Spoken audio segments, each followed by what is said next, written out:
El prólogo de Orid, 19 de agosto. Santo mártir Andrés Stratelatos. Andrés era un oficial, un tribuno en el ejército romano durante el reinado del emperador Maximiano. Nació en Siria y ahí prestaba el servicio.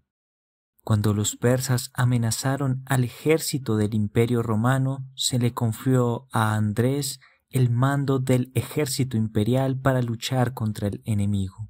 En esa ocasión, Andrés fue promovido al rango de general, entre comillas, Stratelatos. Como era cristiano secretamente, aunque no había sido bautizado, Andrés confió en el Dios viviente y elogió a los mejores soldados para ir a la batalla. Antes de la batalla, les dijo a sus soldados que si todos recurrían a la ayuda del único Dios verdadero, Cristo el Señor, sus enemigos se dispersarían ante ellos como el polvo.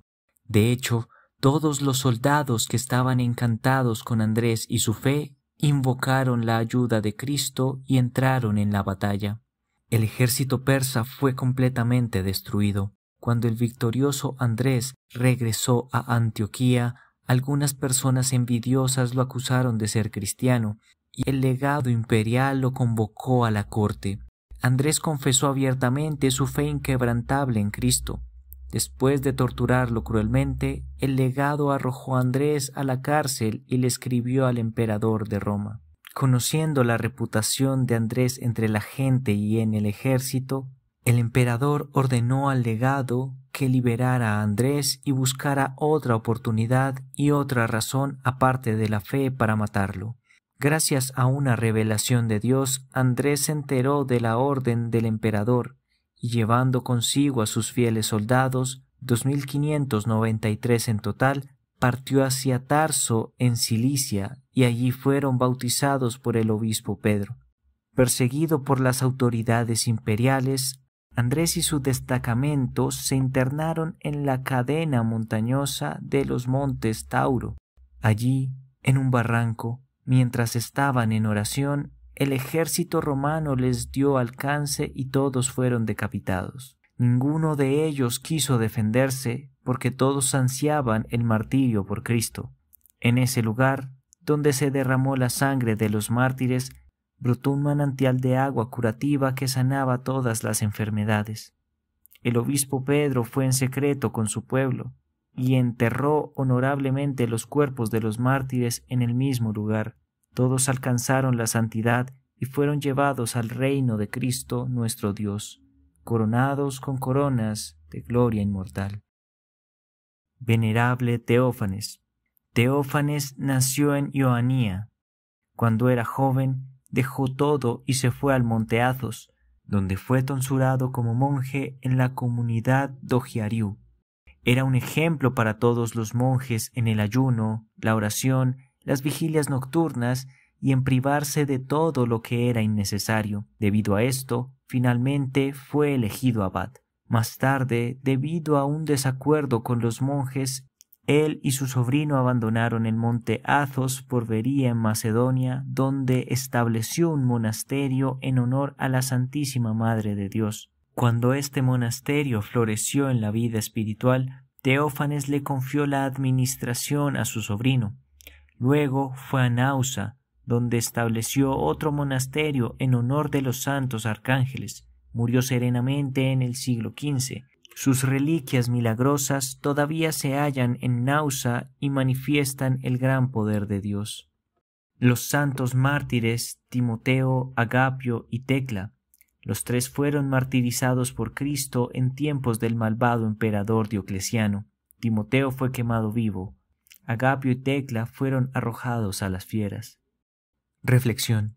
Cuando nos sucede una desgracia inesperada y somos inocentes, no debemos lamentarnos de inmediato, sino considerar la providencia de Dios que, por medio de esa gracia, prepara algo nuevo y útil para nosotros. Al bienaventurado Teófanes, abad de Dogiariú, le llegó un día la noticia repentina de que los turcos habían capturado al hijo de su hermana. Lo habían obligado a abrazar el Islam y lo habían llevado a Constantinopla. Teófanes fue inmediatamente a Constantinopla y con la ayuda de Dios logró encontrar a su sobrino. lo sacó en secreto de Constantinopla y lo llevó a su monasterio en el monte Athos. Allí recibió nuevamente a su sobrino en la fe cristiana y luego lo tonsuró como monje. Sin embargo, los hermanos comenzaron a murmurar contra el abad y su sobrino por temor a los turcos, porque temían que los turcos se enteraran y que fueran a destruir el monasterio. Sin saber qué hacer, San Teófanes se llevó a su sobrino, no solo de Dogiariú, sino también de la Santa Montaña, y llegó a Vería. Más tarde, las obras de Teófanes en Vería y en Nausa mostraron lo beneficioso que había resultado lo que al principio parecía una desgracia para la Iglesia. Lo que Teófanes nunca hubiera hecho en la Santa Montaña, lo hizo en otros lugares a los que había huido debido a esa desgracia. Concretamente, fundó 2 nuevos monasterios donde con el tiempo se salvaron muchos monjes y donde innumerables personas encontraron consuelo. Además, sus reliquias sagradas se convirtieron en una fuente de curación y fortaleció la fe de muchos fieles tibios o incrédulos. Es así como Dios dirige sabiamente el destino de los hombres por medio de desgracias repentinas que, en su momento, parecen ser el final de todo. Contemplación. Contemplar la maravillosa providencia de Dios en la vida de David. Primera de Samuel, capítulo 16. Primero, cómo el Espíritu de Dios se retiró de Saúl debido al pecado de Saúl. Segundo, cómo un espíritu maligno atormentó a Saúl de modo que buscó un arpista para distraerse. Tercero, cómo los sirvientes del rey encontraron a David y lo llevaron al rey para aliviarlo con el arpa.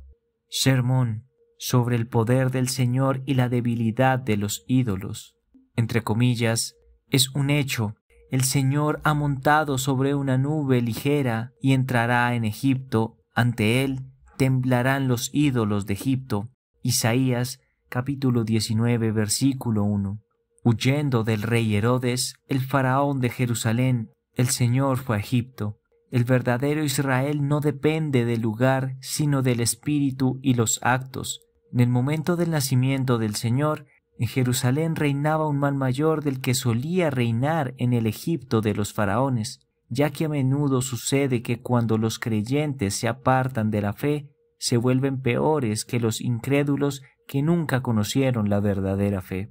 Así, en ese momento, Egipto era un lugar más amable y hospitalario para el Salvador del mundo que Jerusalén. Tal es el caso en nuestros días, con los gobernantes de Rusia que apostataron de Cristo.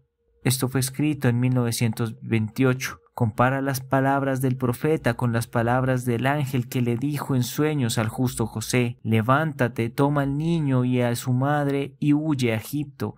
Mateo capítulo 2 versículo 13. Inmediatamente te convencerás de que las palabras de Isaías no pueden referirse a nadie más que a Cristo el Señor. Te convencerás aún más cuando escuches a otro profeta que dice: «De Egipto llamaré a mi hijo». Oseas capítulo 11 versículo 1.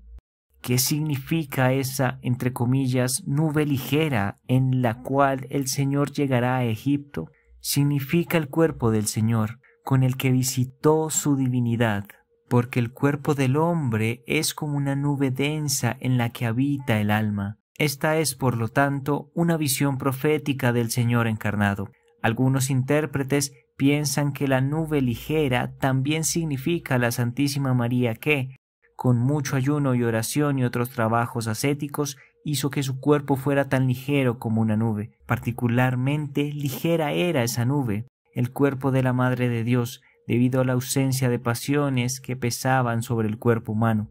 Oh Señor misericordioso, que deseas la salvación para todos los hombres y no miras quién es el judío y quién es el egipcio.